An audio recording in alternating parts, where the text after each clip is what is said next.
Okay, so for this skill, I'm going to be removing sutures and staples. So I'm going to follow my evidence-based checklist. I'm going to identify my patient according to agency protocol, and I'm going to follow standard precautions. So safety, hand hygiene, privacy, and good body mechanics.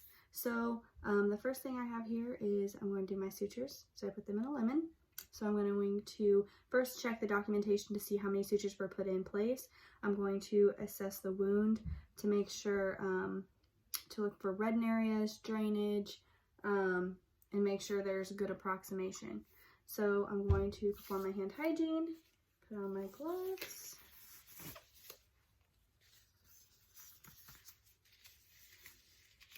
Okay. So I have my steri strips ready here and my benzoin skin prep, which will be applied after I remove. I will allow this to dry, then I would put on the steri strips.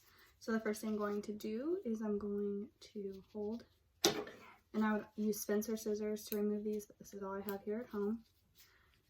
So first thing I'm going to do, move this down so you can see what I'm doing. Okay.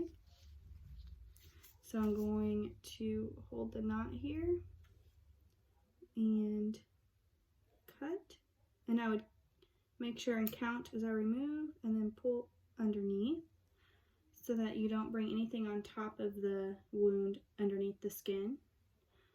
And you would do that again. Make sure you count the amount of sutures that were put in so that you get the accurate amount out.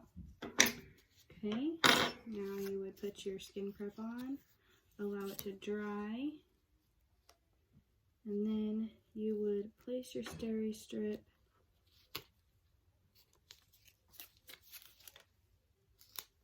an inch apart from each one.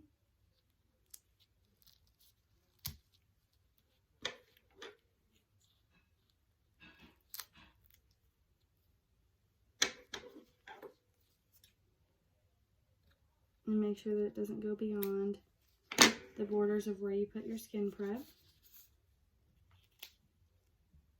Okay, and then you will document the amount of sutures you took out and steri strips that you put into place.